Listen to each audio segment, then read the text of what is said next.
Hello everybody, welcome back to You Can't Win. This is Tom here and I'm joined by Don as usual. Today we're going to be talking about side gigs. Both Don and I, we don't really do real jobs. We kind of have like part-time work that we've patched together. So I think we'll discuss what the appeals of it are, because I think it kind of works for the two of us. Maybe some of the downsides and look at it at like a macro level. Mm-hmm.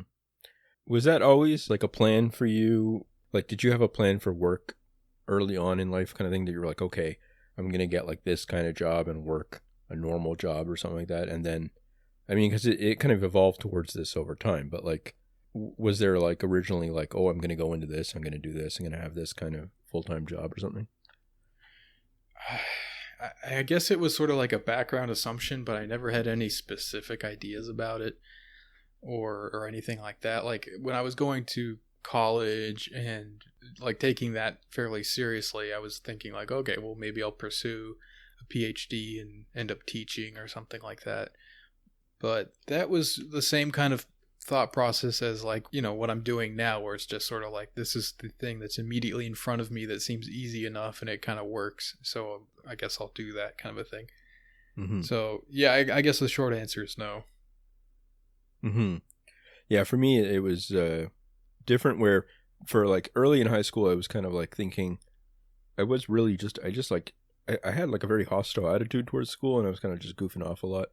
And then I think like about grade 11 or so, like my friends, a lot of them became very super like focused on, you know, we're gonna succeed in this or that field kind of thing. And I took accounting, and I really enjoyed it. I was like, this is, I don't know, I just found it a lot of fun. Mm-hmm. And I was like, okay, well then I'm gonna get into business school and go into accounting. That was like my, you know, for like a few years I was like, that's what's happening.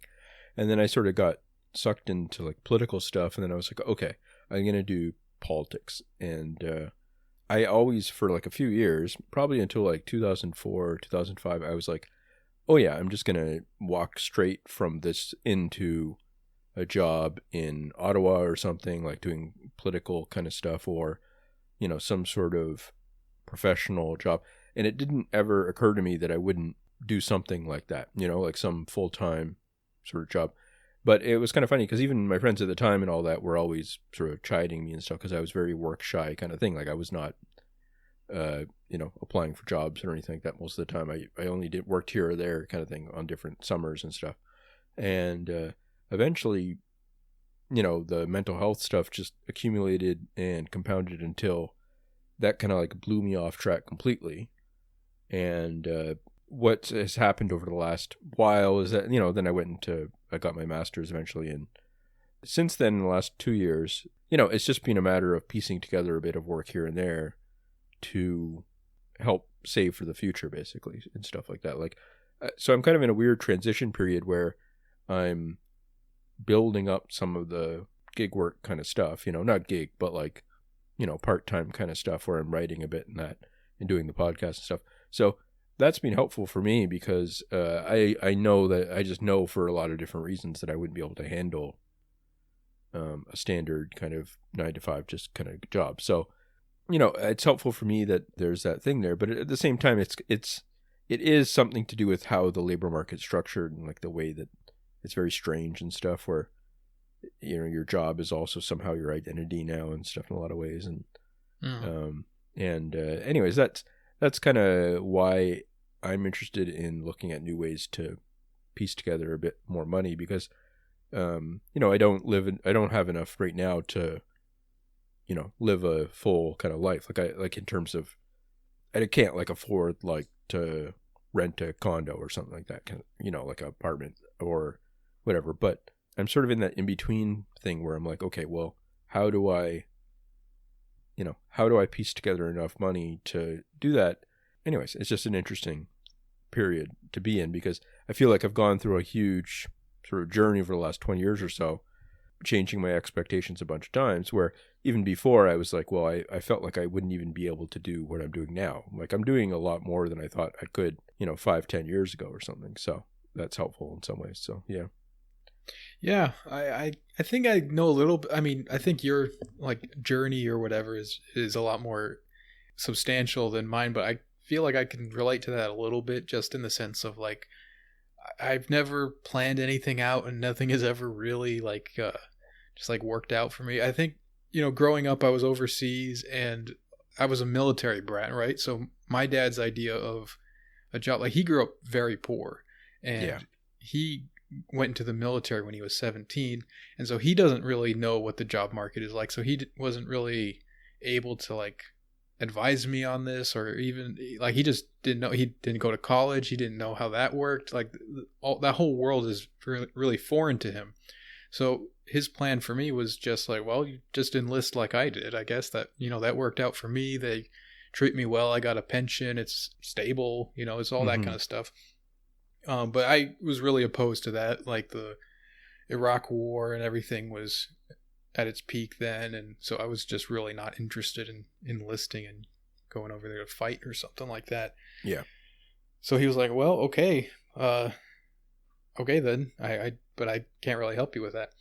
So I just never really had a sense of like what was I supposed to be doing, I guess. Mm-hmm. And you're talking about your friends back then had this idea of like, oh, we're going to succeed in this or that kind of field. A lot of my friends, because like I was going to these international schools and stuff, a good portion of them were like rich kids, like it was government and military brats like me and rich kids from other countries or like local to that country. And so they just sort of like automatically get jobs, I guess. Some kind of thing. It just happens for them. So I don't remember talking about that stuff much at all. So for me, it's just kind of been floating through and trying to figure things out. And, I dropped out of college after like a year, the first go around, and started doing a bunch of like really like just crap jobs, like fast food and nighttime janitors and all this kind of stuff. Yeah. And, I hated that. It's one of those things where there's a kind of a line between like, I hate this, but I can do it because I need to. And then there's a line where I think this is like a little bit, I'm more sensitive to this than it seems other people, because I just kind of fail and collapse at a certain point where I just can't do it if I'm not like intrinsically motivated to do it. So like at a certain point I was just like, I don't know. I just kind of like give up on applying effort to stuff. And then I end up getting fired and I got to look for another one. And it's just kind of like failure after failure. So in a lot of ways, the situation that I've landed in has just kind of been like the situation that has organically developed as a result of just a lot of luck probably, but I'm competent enough. Like I'm a smart person, but I'm not like traditionally a good worker kind of a thing. So I'm able to do this kind of thing where I can work for someone for like a couple hours or something like that and apply myself that long. And the fact that I don't have like a boss telling me to do that, but it's sort of like just my life situation is making me do this, kind of makes it work for me. So, sometimes people talk about like this gig work sort of economy as if it's like a very dystopian, terrible thing. And I understand a lot of the criticisms and stuff, but I think it works better for me than the 1950s, like 9-to-5 traditional sort of a thing. Like I don't know, unless I somehow managed to land in a job that was just like my joy in life, I think I would prefer doing something like this where I can like to some level dictate the terms a little bit, even if it's not like I get to say like, okay, I only want to work this amount of hours in the week and or whatever. It's a little bit more like, well, I can choose what I don't want to do, and then like whatever's left over, I can take that and make it work. So like I have like a negative choice, like I can choose what not to do. Yeah. And I don't know, it's working out okay. Like I have to think about things a little bit more. Like you have to really think about your day. Like you have to organize your time. You have to be careful with your budgeting. That's something that I've gotten into the past couple of years, and it's actually really helped me out financially, I think. Like having like a firm idea of like how much money do I have coming in every month, even if it's like variable to some extent, and then like how much do I need to pay various bills, and then I can like plan ahead in that kind of way. And so it's sort of become more stable than anything else that I've done in my life. So it's kind of funny, you know. I guess it's just playing to my strengths, I guess, and if you want to sum it up that way. Yeah, I think for me, it's also not just like an attitude thing. You know what I mean? It's not like I'm not just like I think we both have that thing where it's like, I don't know if it's like defiance or something, but there's something about it where it's like that work reaches a point where it's not just a matter of not wanting to do it. It's also that like it becomes almost impossible. It seems to do kind of thing. I don't know. That's what for me at least. Like it's like I think the same. It's the same for me where it's not like. I would like to be able to push through it, but like I'm fighting myself. like it's almost like your body is fighting against it, you know. And it's I don't know. I kind of envy people who don't seem to have that or something. But sure, I think I don't know. I think part of it is like because I can get away with it. Sure, that becomes a possibility, becomes an option, and. I think if I couldn't get away with it, it might be a little different. Like I would probably be able to like suck it up and not be like, well, I'd be able to do something, make them like actual money and have like a real job, you know, that kind of thing. But yeah, well, I do think that there is this thing on the left you were talking about. You're saying about dystopian and that there is this sort of left wing idea sometimes. It doesn't just have to be left wing, but it's sort of like a popular idea in the United States, especially where.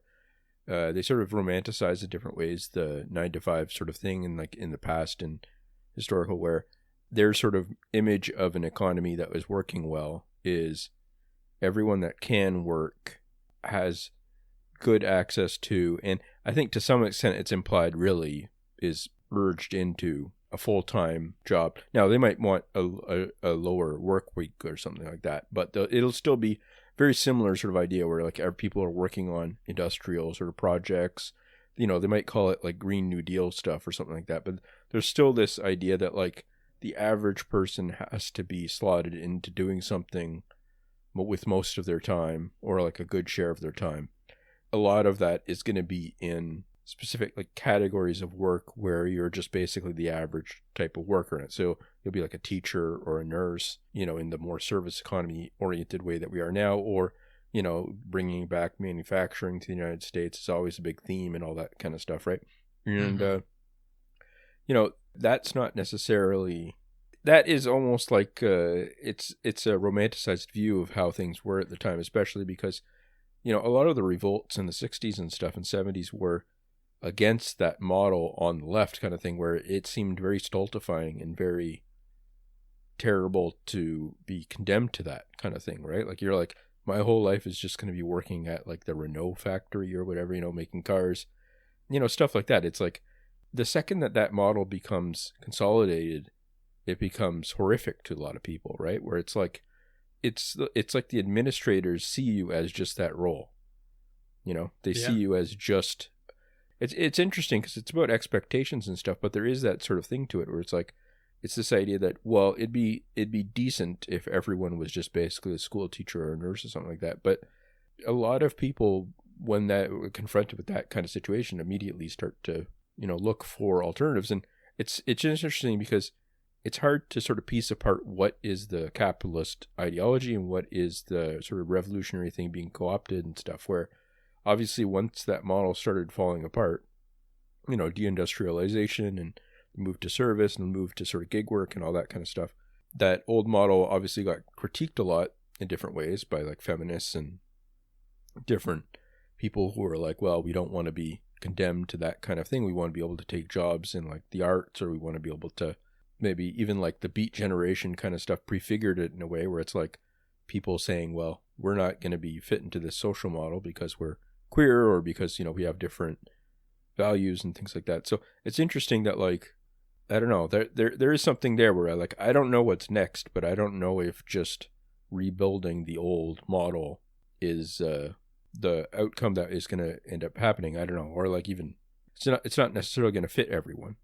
It's very easy to come up with that kind of model when you're being like sort of sociological in the abstract, and kind of go, okay, well, everyone will just sort of have a good job and do well. But I don't know. I feel like I kind of agree more with the Hart and Negri kind of stuff, where it's like we are so productive now that we can push beyond that kind of model, even where, we don't need to set it up in the same way where people are just so regimented throughout their day, which is what I sort of push up against in terms of, the defiant sort of stuff, is that regimentation and sort of feeling forced into it. And I mean, it's hard because it's not like, I don't feel like I'm against self-improvement in different ways. Like I feel like, or like contributing, like I feel like I do a lot where I'm trying to improve or trying to, so I don't think that like someone that's lazy, just completely lazy all the way down is going to go do a master's degree or something like that, but it's hard because you don't know, it's hard to piece apart what is mental health and what is ideology and all that. So, Yeah, at what level is it really a personal criticism that you need to take to heart and like kind of work on some part of yourself? And at what level is it like, no, it's just an unfair situation and that you are completely justified in feeling and responding to the situation the way that you do? It's pretty impossible, I think, to really tease that apart. Yeah. But I agree with a lot of what you're saying there. I think one of the big things that I don't like about that regimentation that you're talking about, I don't mind like a disciplined, orderly, like even like the same thing day after day. That doesn't bother me really. But I don't like that it steals away so much of your time. And like what I really enjoy in life is like learning stuff. I love just like when I find something that I don't really know much about and there's like a bunch to learn, and I can just like read a bunch about it and practice things and then like get good at it. Mm-hmm. I really love that, whatever it is. So to me, like that, I think I would get bored of a job that doesn't really contain that as part of it. So that's something that I think the whole gig work thing works for me for, because it's sort of like a constant thing that you have to do. You have to think about like how am I going to make this work, and that's almost like a game in itself, so you're kind of like trying to figure out the situation and piece together these little streams of income to add up to something that works for you. And you have to manage your time, manage your budget, manage your expectations, figure out like short-term, long-term decisions and all that kind of stuff. And I actually kind of like enjoy that in a weird way. I can see how a lot of people would find that very stressful, and they would prefer just like the security of that 9 to 5. And I think that's probably what a lot of that kind of nostalgia is. It's the security and the fact that a lot of the criticisms that people have for gig work is the, like if they're talking about like Uber drivers or something, how they get paid less than minimum wage when you work it all out, that kind of thing. Like obviously you could just, what if they were making more than minimum wage? What if they were making like a pretty decent wage doing that? Like, do the same criticisms apply, or is it just the fact that they're not compensated enough, Mm-hmm. So I think a lot of people actually like that kind of stuff. Like when I talk to Uber drivers, they generally have positive things to say about it. Now I imagine like if they have negative things, they're just not going to say it to their passengers, but it seems like people kind of enjoy that. The ability to like drive around, pick their hours, talk to people, I don't know. I can see the appeal, I guess. Yeah. The other thing is like you can't really just like turn back the clock. Like this situation exists for like built-in reasons. Like it's kind of baked in at a certain point, and it's going to develop into something else presumably at some point. And I don't know if you can just force it to be different, like certainly it's the economy and the capitalist nature of it and all that, that's not immutable. That we can form that in different ways. We can change that pretty dramatically if we if that were to occur. But I don't know if that would necessarily change the fact of what the entire like global economy is based on and what kind of work that requires. Does that make Mm-hmm. sense? You're the econ guy, so critique my dumb ideas.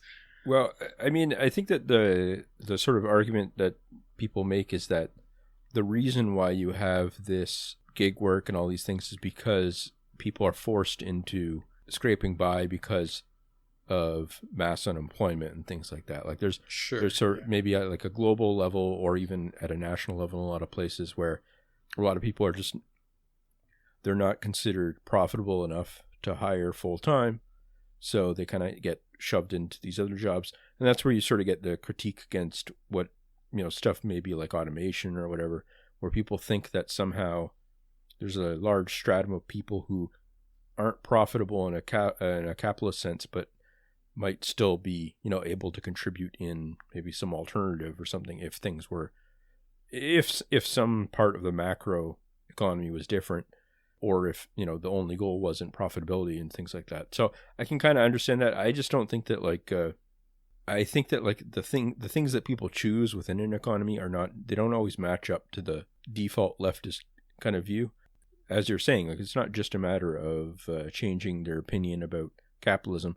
It's also like you want to change their opinion about a lot of ways that they're living within that or something, right? So, and that's a much harder argument to make. People kind of think a lot of the times they're conflated, where it's like, okay, well, if we get rid of capitalism, then people won't, or like maybe some parts of capitalism, whatever, then people won't want to own their own homes and things like that kind of thing. Like they won't worry about that because they'll just take it for granted that they have a place to live because the state assigns them a place or something like that. But that's not necessarily true at all. I mean, it's just or even like cars is maybe a better example in some ways, where people go, well, if we had better public transit, then people wouldn't care about having a car. And usually those people might, have very common sort of like urban ecology or something, like some views where they just don't like cars themselves much. Kind of thing. They happen to already align with this like future utopia that they're talking about. So it's very easy for people, I think, to make those sort of decisions where maybe the attachment some people have to old institutions in different ways might be irrational, but I don't know. I feel like, just folding the arguments and showing where they're making errors has almost nothing to do with it. It's like, it's the same thing with like religion or something like that, where like, what's the optimal spending on religion in a society or something like that kind of thing. And it's like, well, you can't really come up with that ahead of time, right? Like there's no way you have to have some sort of accounting for that though in a socialist model or something. So anyways. Yeah. The other thing, like, I think that gets treated similarly is like owning a small business. Yeah. People kind of treat it as if like, that's like somehow it's almost like the worst kind of a capitalist or something. Like if you are a big enough company, then they see you as something that can be like nationalized or co-opted, and it actually performs a real function in the economy, and it can kind of be like taken over and like used for socialist purposes. But like the petty bourgeois, like the little mom and pop stores and all that kind of stuff, like that, or even worse, like the entrepreneurial brand guys, that kind of thing, like that they're like the worst evil, because they're just it's almost like purely parasitical or something. Like there's just no room for that kind of person in their vision or something.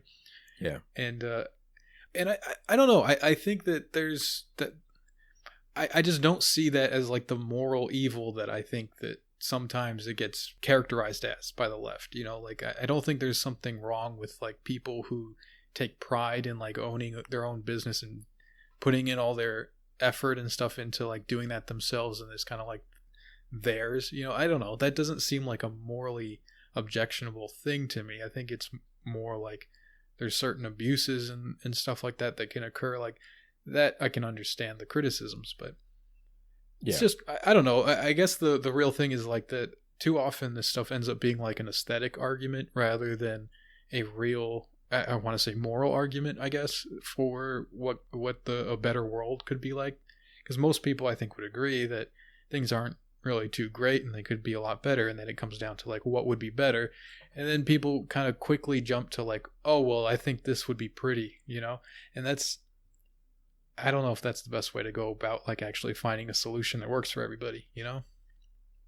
I think that a lot of the focus ends up becoming on that like sort of crushing small business in different ways, like trying to, like in China during the Mao's period, they would be like, they call it like small trading and stuff. They call it like tail enders, people that still think in capitalist terms, even though they live in a socialist system and stuff. And there's obviously very similar things that happened in the Soviet Union and stuff. And I think that like, I really do think that like that sort of small time capitalist kind of stuff is the hardest thing to integrate into a socialist plan. Like it's almost like the last thing that you have to do. There is this impulse to want to tidy it up pretty quickly, to want to just sort of make it so that everything kind of gets hammered into this one model.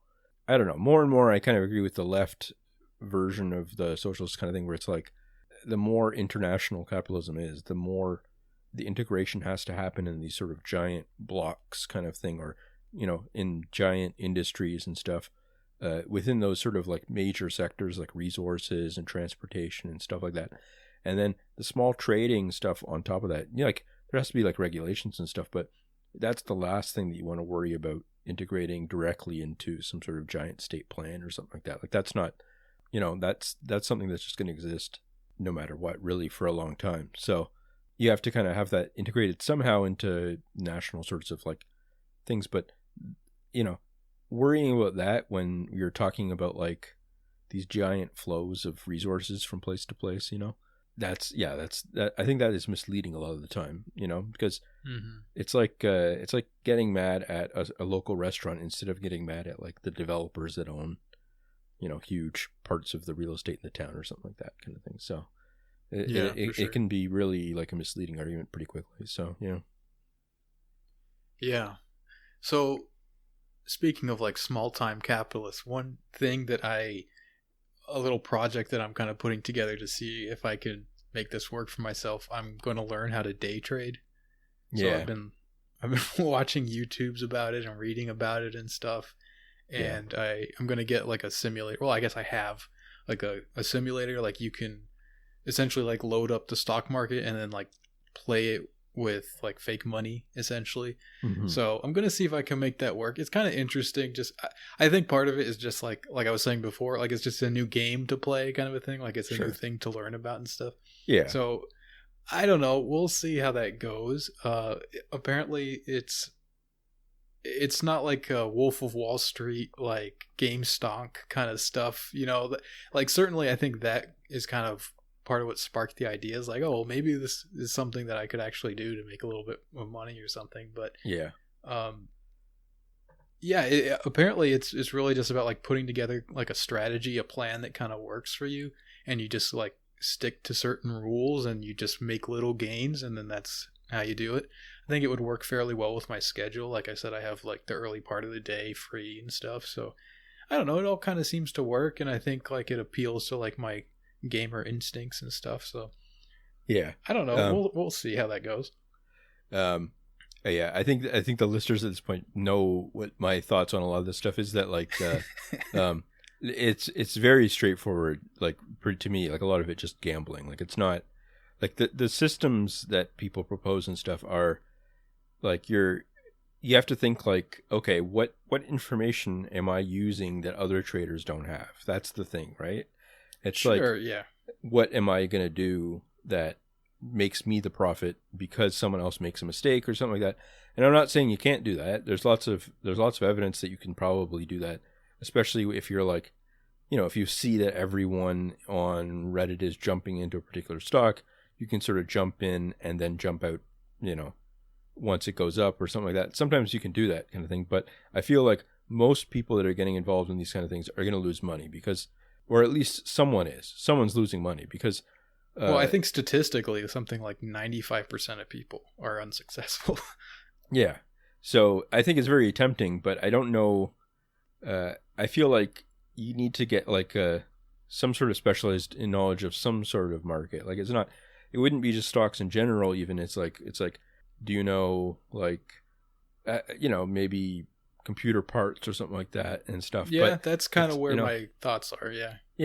And but I tend to be more in the camp that's either like a professional thing, like you either work in a big tower and you're doing that for another company, or you probably are not going to be able to beat the long-term sort of thing of like in terms of like effort put into it, money out kind of thing. But Sure. I don't know. It's one of those things where I don't know. I have the same temptation a lot of the time where it's like, you get a bit of extra money. You're like, what can I use to maybe boost it a bit or something like that. So I'm not sure myself what I'll do, but yeah, I've been trying to read more about this kind of stuff though, about like different things about trading and stuff and learn about it. Yeah, I don't know. It's I read that like the number of applications for trading like accounts and stuff, like just the being able to invest in different ways in Canada have just gone through the roof. Like they're not even able really to manage it.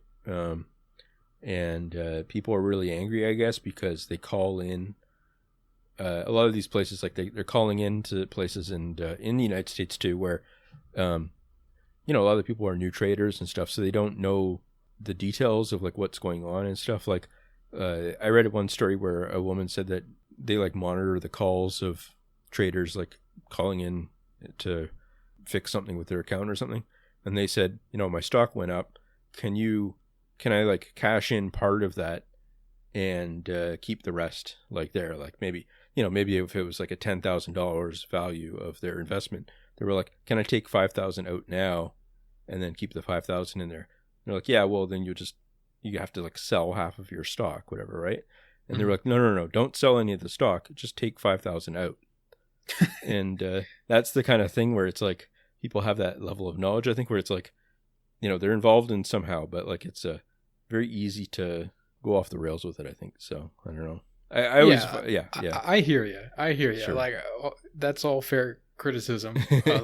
Yeah. That's why I want to do this like simulated at first. Sure. Like, yeah. Try it out for a few months. There's like patterns and stuff, I guess, that people recognize and kind of have a strategy when they see a pattern. They kind of apply a certain method of okay, I'm going to do this when I see this happening, and then you try to find something that works out more than it loses you. Like sure, you're going to lose like probably like half and half or something, but you just kind of like figure out something that will in the end give you some profit in the end of the day.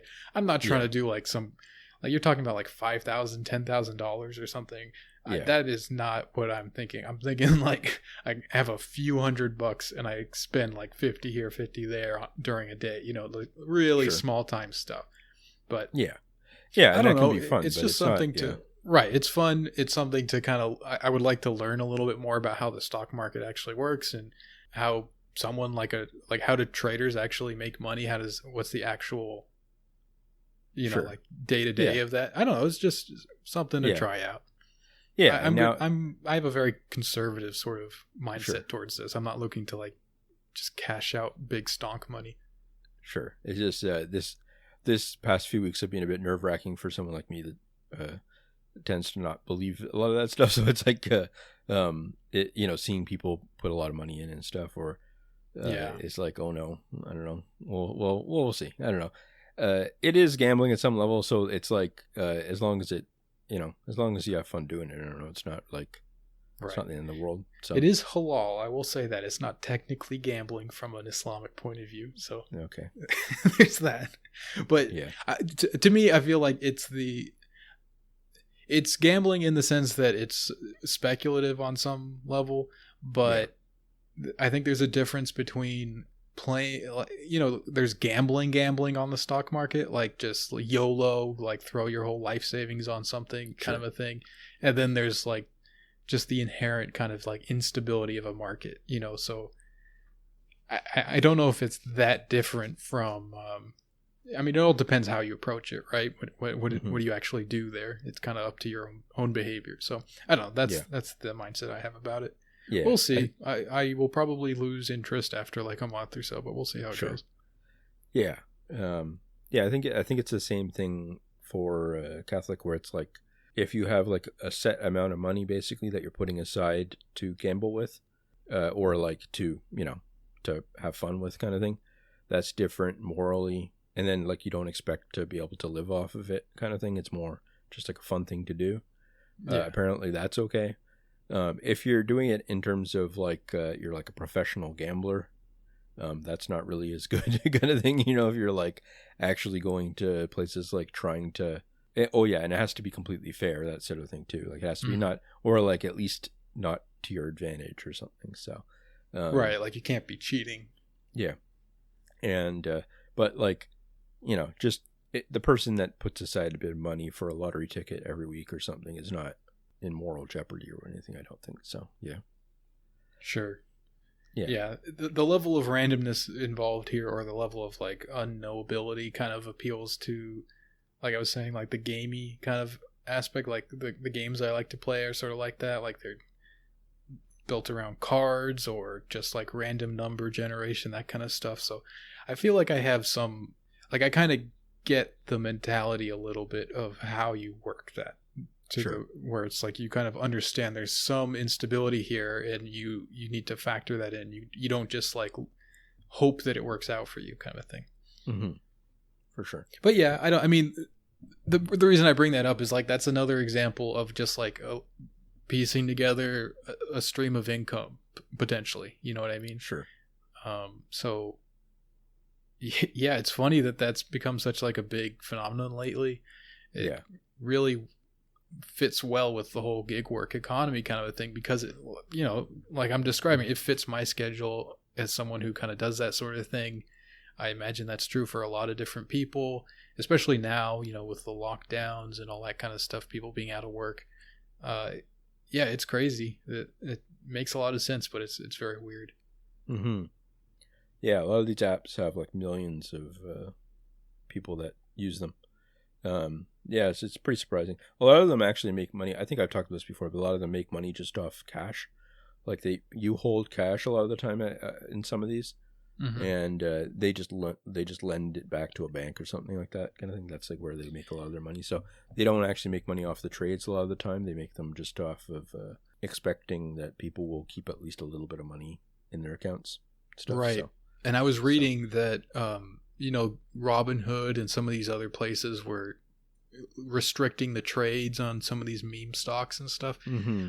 And I was reading that some of the explanations people have for that, it's not some like conspiracy necessarily. Like this is a way of explaining that in a way that isn't sort of suggesting that it's that they actually like ran out of money and they were not able to process like the amount of trades that were coming through for these things. So this was their way of limiting that so they could actually like fulfill the trades that were being requested and stuff. Yeah, they have a risk management desk, I guess, and they kind of say like they need to be able to sort of cover at least a percentage of all of the trades in a way that, that like the risk is somewhat borne by them to some degree, kind of thing. Mm-hmm. So once the trades become giant and there's millions of them, they have to put more and more money aside to be able to, technically at least cover some of the trades that they're making until everything clears or something like that. So I think what happened is they got into like a jam with that, and they got themselves out by borrowing money and stuff, and by kind of showing that everything was probably going to clear fine. But I mean, I would be worried if I were them too, in a lot of ways, where a lot of people are probably,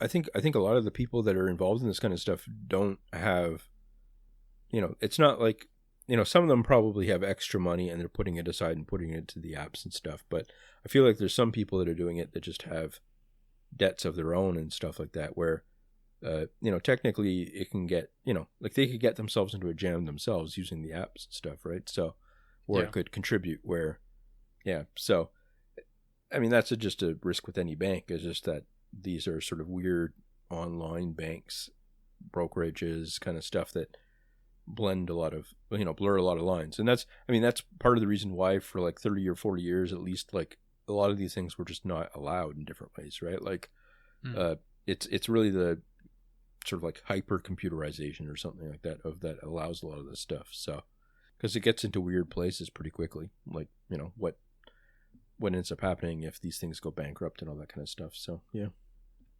yeah, it's funny like that. The technology has enabled a lot of these kinds of things. Like a lot of people do streaming, make a little bit of money that way. Mm-hmm. Podcasting and all this kind of stuff. even just writing, like Sure. that I think has changed the nature of the way that works, because you can just Yeah. submit things online. You don't have to like go into, to an office of some kind or whatever. Sure. Yeah, and I don't think that's a bad thing necessarily. Sure. Like if Yeah.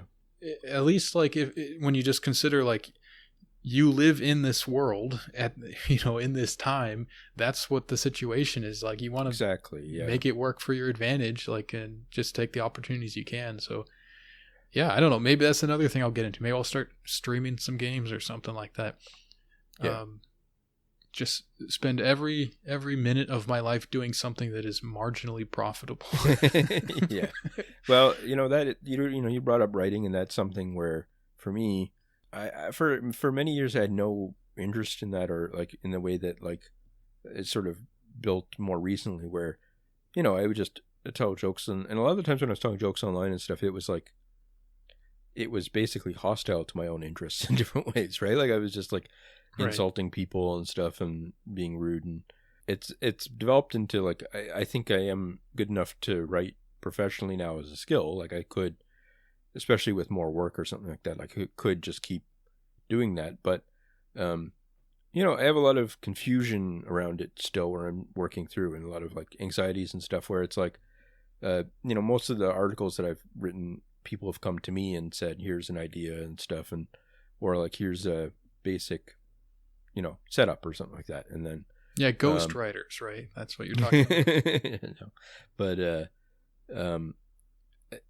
to get into that next level kind of thing, where it's like, okay, well, I have to be able to basically do enough discipline to work on a project over months kind of thing, or something, or weeks at least, where I'm writing something that I do legwork for, and it's not just kind of most articles now, really, other than just sort of plain news stuff, work out to be, here's an opinion on something that I saw online or something like that, basically, right? Like that's what a lot of them are, that most people have.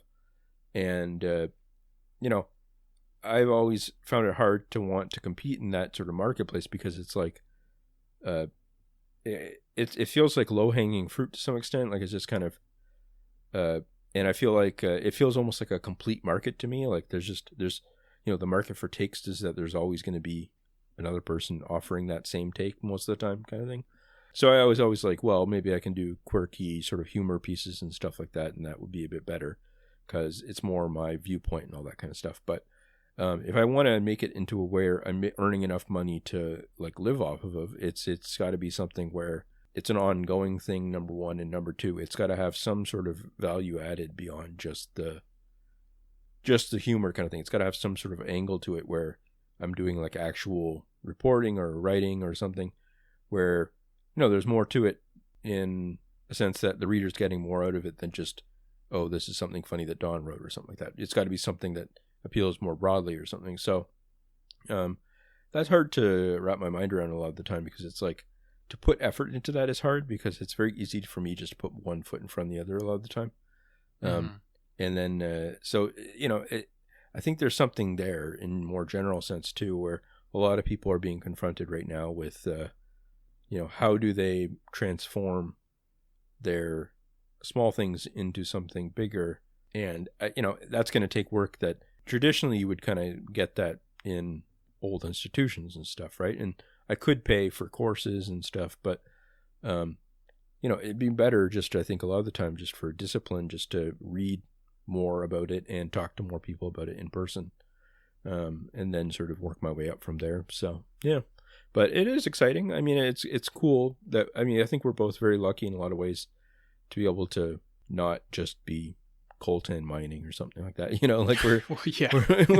we're kind of like we're lucky that we can kind of get by, and to some extent, and do things that we kind of on some level might otherwise want to do for just its own sake, and then kind of spin it into some sort of actual like value for society on some level.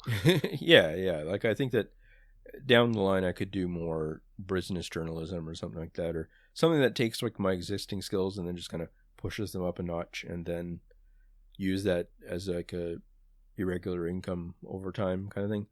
But I don't know. I think a lot of people are in that situation right now where they might be unemployed or they might be stuck in a job they don't like, and they're trying to figure out some way of working out something that will just basically allow them to survive. So yeah.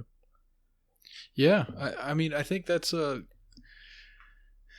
pressure of it is not good, but the fact that there's almost anything you can do now and find a way to make some money doing it, I think that's actually like a great thing, that people don't have to like conform to that very rigid idea of like what work is, and they can kind of like just look at their life and evaluate like what aspects of the way that I live my life can I turn into a job of some kind, and then just put it together, and then you end up kind of just getting paid to live in some sense. I think that's kind of a cool thing. Mm-hmm. Yeah, I mean, doesn't necessarily work for most people, or even like, I think it's a realistic option for me, I guess, is what I would say down the line. So yeah. Yeah, it all depends, right? Yeah. Okay. Yeah. Okay. So, question time. Sure. Someone here says, "Am I doing Slav Face by singing along with Rasputin by Boney M?" I don't know this song. Do you know this song? Or? I actually don't. I know it was like a big song, or it's kind of like an icon of pop culture or something. I really? don't even know what it sounds like. I don't know. I guess I've heard about it a bunch, so. Yeah. Is it who is Boney M? No idea. Okay. Are we gonna give him a pass? Yeah. Yeah. I feel like if I don't know, then no harm, no foul, kind of thing. So. Yeah. All right. So yeah, go ahead. You can do it. Yeah. All right. What are you guys' opinions on frozen vegetables and fruits? I usually buy them because they last way longer and involve less prep work than normal veggies. Also, maybe I have a limited palate, but they taste pretty much the same as any other vegetable to me. A lot of frozen vegetables are actually better frozen than the fresh. Like peas are a great example of that. And that's because they freeze them when they're perfectly ripe. And then when you thaw them out or you cook them or whatever, you're getting essentially like a fresh vegetable. I didn't know that. Wow. Yeah, so some of them, I mean, the ones you like are probably the good ones to get. You know what I mean? Like whatever you like it's probably fine. Mm-hmm. A lot of times it's cheaper, so that's always a good thing. Mm-hmm. Yeah, I got nothing against it. And like frozen fruits and stuff, that can be good. You got to eat them in different ways, like put them in a smoothie or bake them in a dessert or something. Or I don't know, sometimes I'll get grapes and freeze them. Like, so yeah, I don't know. Frozen fruits and veggies get a thumbs up for me. Mm-hmm. Well, I don't know. I always thought it was the opposite, that like when you're eating vegetables that were frozen, like they've lost all their things, whatever. I don't know. So well, that can be the case. Vitamins or oh really? Yeah, I mean, like if it's I don't know. Tabs would know this a lot better. She would have like a whole thing to go on this, but yeah, it just depends. So I guess my rule of thumb is if you like them frozen, then go at it. Okay. Because it might just be even better than fresh. Yeah. I don't know. I have a lot of weird theories about food that just end up floating around up there that have no basis in reality. So sure. I've got to work on that. But yeah, I do have to start eating a lot more vegetables. I'm very big a fan of like beige food. And I have to work on that. So I don't know. That's good news for me. I don't know. Maybe I'll get some stuff and make, I don't know. I can make like more chilies and stuff like that too, I think. Yeah. Yeah. Chili's great. Now is great chili weather, Sure. I don't know about you. It's really cold up here. Oh yeah. Well, I guess it's down here compared to you. Sure. It's yeah. No, I think we're at the same basic latitude or whatever, I'm not sure. But yeah. Yeah, I think that like it's just being like solid ice outside for a lot. I don't know. Just like really and just snowing like crazy. Yeah. So it just means more quarantine for me, Sure. Yeah. It's all upside for old Tom. Yeah. All right, so let's move on. I've been interested in China PRC anxiety recently, I'm seeing a lot of people pretty certain that Chinese interests and ideology mean that it must be planning to land some crippling blow on the U.S. economy this decade, using instruments including COVID and puppet President Biden, Biden with an X, basically, before it assumes a hegemonic role in Great Reset era capitalism in like the 2030s or something. What do you guys make of all that stuff? Yeah, I don't know. It just reminds me of like early 20th century capitalism or something like that. A lot of it, like just where it's like these giant like national, like Lenin said that like the ultimate stage of capitalism was national trusts, basically, like just giant state-led corporations competing with each other and in rivalry for trying to expand to more and more markets and stuff like that. Like that seems pretty much what a lot of these countries are doing. Like they're trying to develop a culture where, you know, the whole country is sort of divided up into these state-led firms or big companies that, you know, they call them national champions or something, where they can be private, but they somehow have patriotic obligations and stuff. That was how places like Japan and Korea developed, and it seems like how China is developing. And I don't know. I don't feel like that is particularly new. Some of the technology stuff, I guess, gets a bit weird, like the being able to control discourse in different ways. People find that, you know, especially weird sometimes. But I don't know. I feel like it's one of those things where a lot of people that I know are really on the bandwagon now of either pretending or sincerely believing that China is the future in different ways. And to me, it just feels like the 90s or something, where people, or early 90s, late 80s, where people were like, Japan is going to take over or something. Like it just it shifts, which we need to get back to. Yeah. Stay vigilant. Sure. I don't know. I always feel like it'd be cool if the next one is like Africa in general or something, where it's like the African century.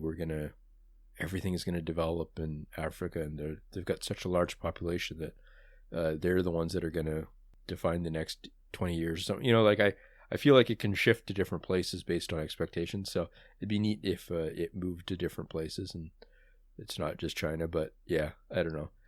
I've seen some talk about Africa in that way. Sure. Yeah. Because they're really young and all this sort of stuff. Sure.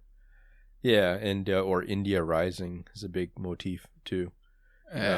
India's never going anywhere. So I don't know. I don't know.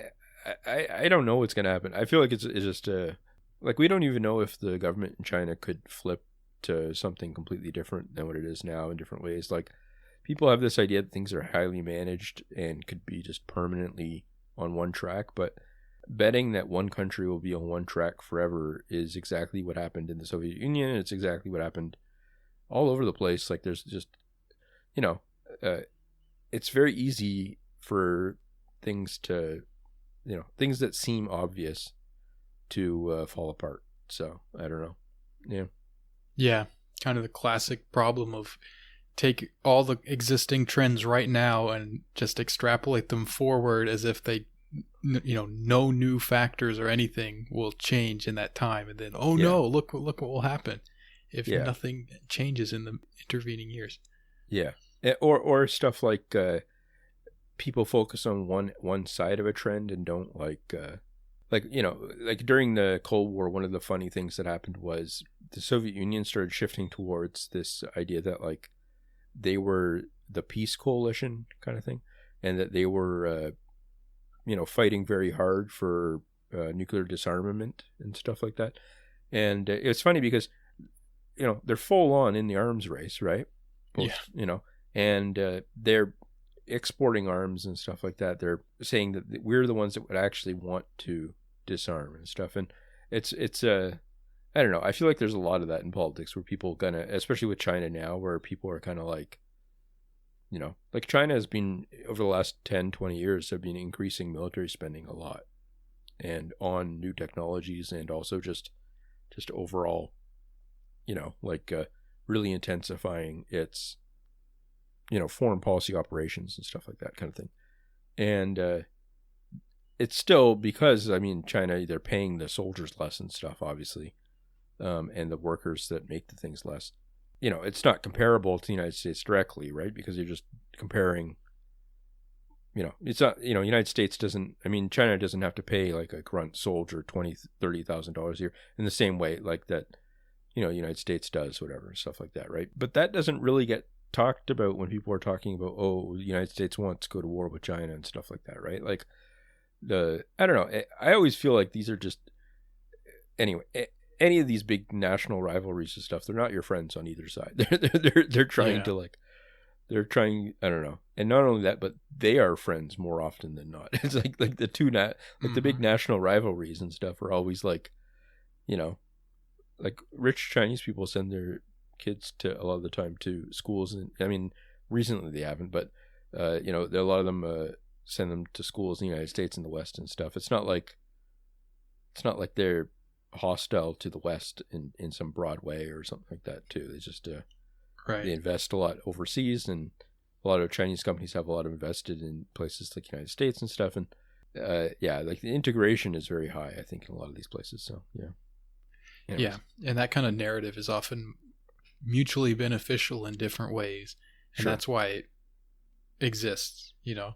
Yeah, or I always think too about like people make this point with Russia and stuff, and you know, I always joke about this, but like internal to Russia, the debate on a lot of these things, you know, the popular, at least the availability of these views, not even just has to be like dominant or the only one or whatever, but like are often far right perspectives, right? Like if you're talking about like people make a lot of points about like the Epoch Times in the West being like Falun Gong kind of far right thing that's related to Trump and stuff, right? But like RT and a lot of the things are completely in the back. We're in the back, at least for Trump, a lot of the time, like pushing a lot of conspiracy theories of their own and all that kind of stuff, right? So it's like, I don't know.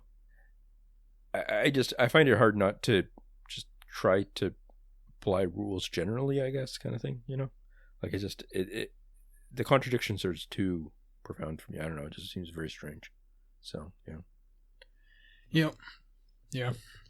All right, Don, do you think that they'll do a Band of Brothers style HBO special for the veterans of the Troll Wars? Yeah, that'd be good. And Tom Hanks can play me. And yeah, I don't know.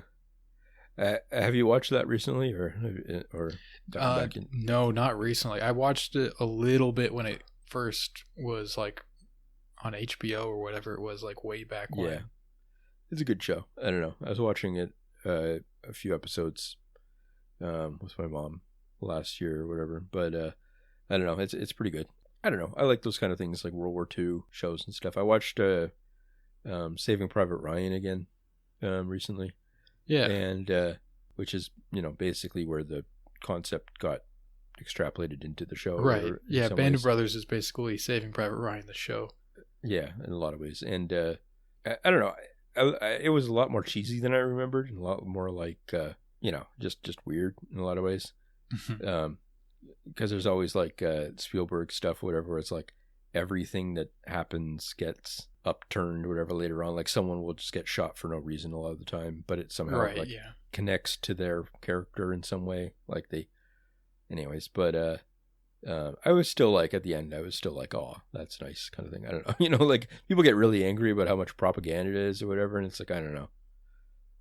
I can't, you know, that doesn't bother me right at this point, but yeah. Yeah.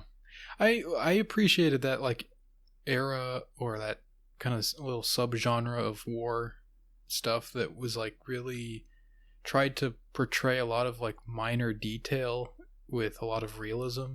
So like the story is okay, maybe the story is kind of hokey and hammy and stuff, but like the background detail was like they did a lot of research to make that like authentic. I don't know, I appreciate that kind of stuff. Sure. And I think that show, from what I remember, did a good job with that. And like I always kind of think of that miniseries Generation Kill as sort of being like they did the Band of Brothers thing, but for the Iraq War, in a way. I don't know. Was that good? You ever see that? No, was it good or? I thought it was pretty good. Yeah, it wasn't like the best thing in the world.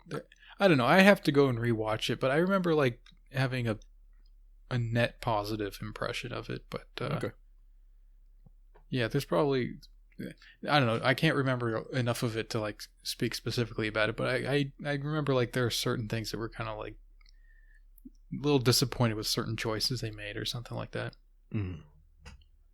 That movie Three Kings. Do you remember that? Yeah.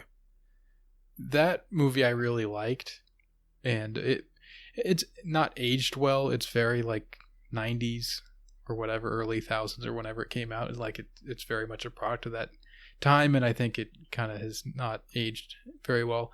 But Generation Kill, it sort of reminds me of Band of Brothers crossed with Three Kings somehow. Oh yeah. Okay. Yeah, maybe I'll check it out.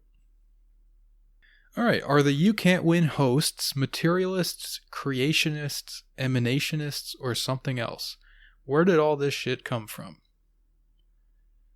So I guess they're asking our theological category here. Yeah, I don't know much about that kind of stuff. I don't know. Feels above my pay grade kind of thing. Like, I don't know. I feel like a lot of these things for philosophy and like, or like, you know, high theory kind of stuff, there tends to be like for anything, including, including more atheistic views on whatever, there tends to be good arguments against each kind of thing a lot of the time. Yeah. You kind of hear it and you go, oh, okay. And then I find this in philosophy departments a lot. Like there's people kind of have their pet argument and then they know the arguments against it and they just assume, they don't assume, but like they kind of go, oh, well, that's just dumb because it's like, you know, but then they believe the easy arguments against something else or something like that kind of thing, right? Like they, like all the different schools and camps, whatever. And a lot of philosophy degrees and stuff are just basically piling up the arguments, knowing which ones are, you know, on each thing, whatever. But they always remind me of this part from A Mighty Wind where they're talking about like a cult and they're like they're involved in some sort of weird mystic. It's like this big family band, whatever.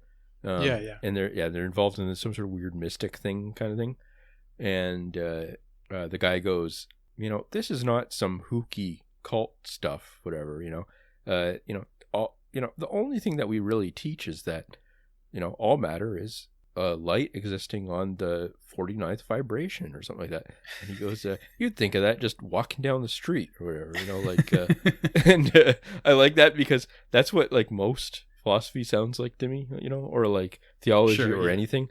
It's like people saying things like with confidence and then it, you know, like, oh, you know, well, obviously we never, you know, all matter was just existed for all of time and it didn't need to be created because time is a extension of matter and therefore there was just always matter at some point and then you know, that's something you just come up walking down the street. It's like, you know, it's like, well, no, I don't know. That doesn't make sense to me, but the more religious ones don't really make sense to me to some extent, but it's like, that's not what the religion is founded on in my mind. So, yeah.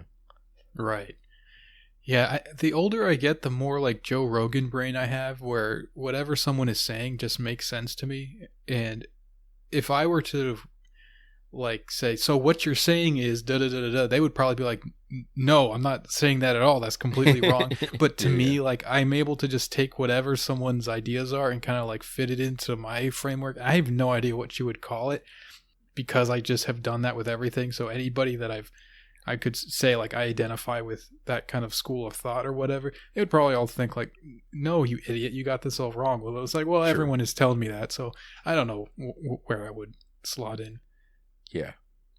I tend to like hybrid sort of like liminal types of people who kind of straddle two kind of schools of thought or they kind of don't fit in well. Like they kind of seem to, I don't know, all these like somewhat rigid categories all kind of feel like, well, that's a certain way of looking at it, but that's not the whole picture. And then people who are kind of able to like combine them or hybridize them or whatever, that seems to be a little bit more productive, I think, like that, or at least it's more interesting. And I guess ultimately I just think no one really has all the answers. So like generally you'll get closer to the truth by kind of like finding the little weird border areas and stuff.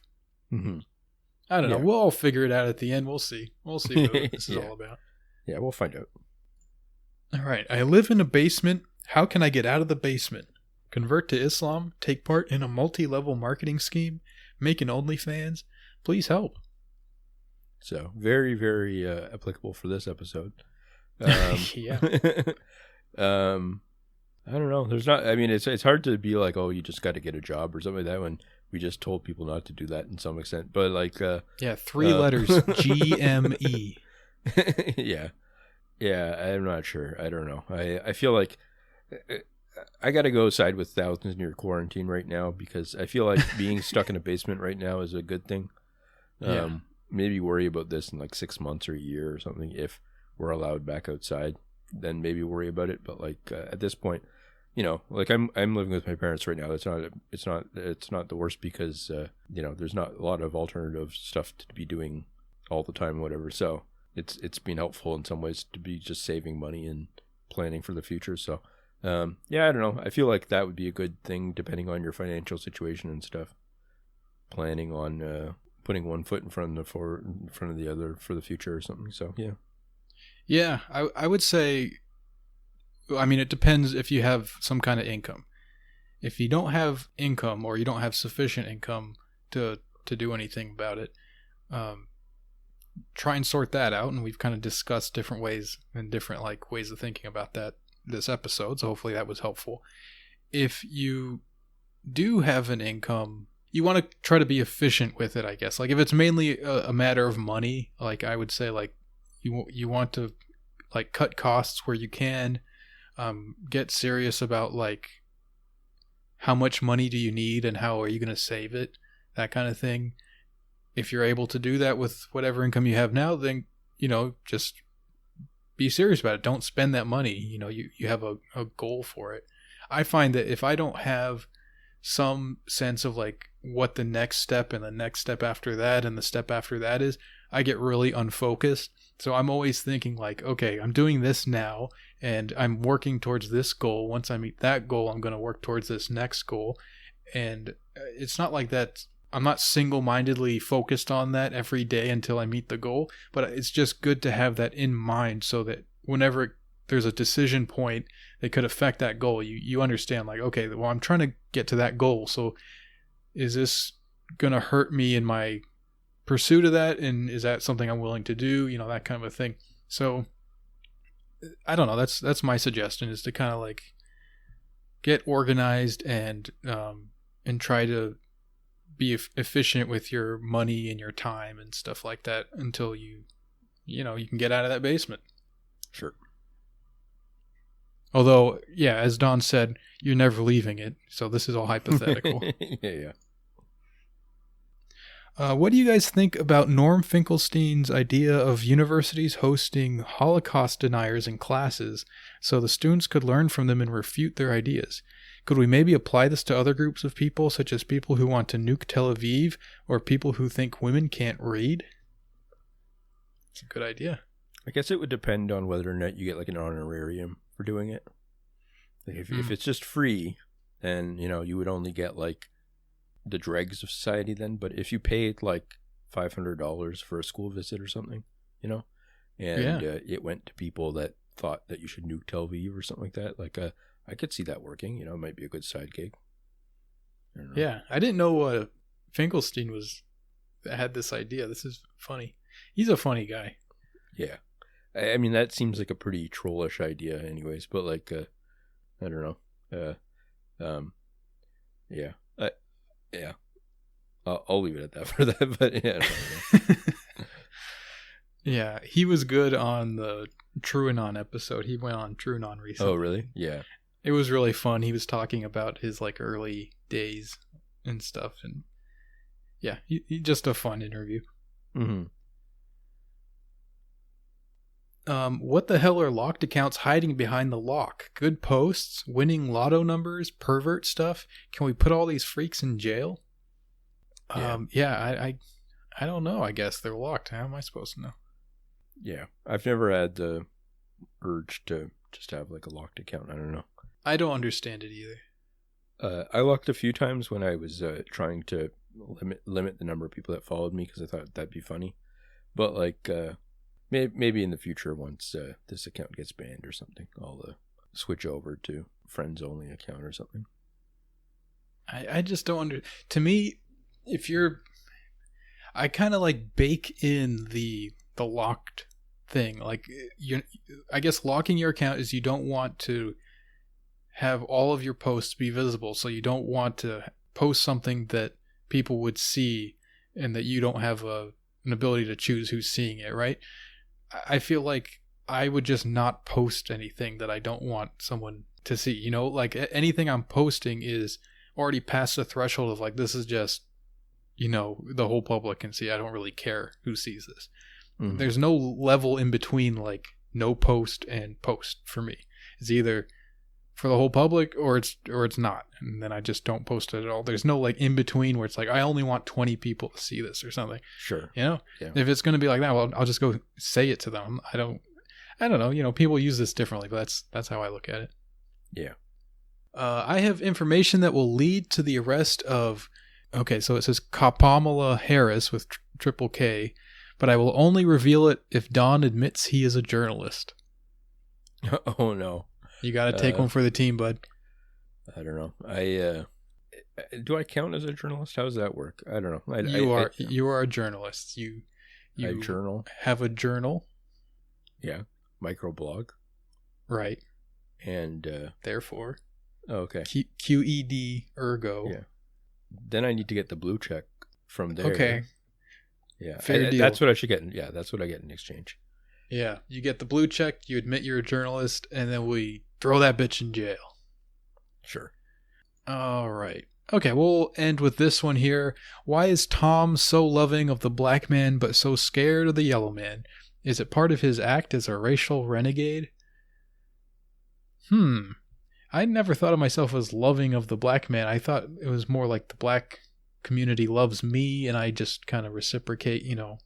Yeah. And not scared of the yellow man. I'm just woke on the yellow menace. Uh-oh. This is how I see it. Sure. Yeah. No, I that was my impression too, that you're widely beloved in the black community. Yeah. Yeah. I see a lot of like viral clips about you and stuff on World Star. Yeah, World Star and all that. Yeah. Yeah, and then the racial renegade thing is kind of fun. I really don't think of myself as like some kind of like wigger kind of thing for Muslims or something like that. But I guess some people just white guy Muslim, it just automatically parses that way, which I can appreciate. You know, I understand that a little bit, but it just that's not how I see it. I think that I don't know. I guess I just know enough white Muslims now that it's not a weird thing to me. But I suppose that is kind of like the normal way to see that. Yeah. So I don't know. The answer is yes. Okay, sure. All right, guys. Hope you enjoyed this episode. If you'd like a second one every week, you can sign up for the Patreon. For $5, you get a second one, as well as access to our Discord, where you can chat with us in our lovely community. If you'd like to send us questions anonymously, you can go to our Twitter account at YouCan'tWinPod. There's a Curious Cat link posted there, and then you'll send those in. We'll answer them on the next free episode. And thanks for listening. We'll catch you next week. See you guys.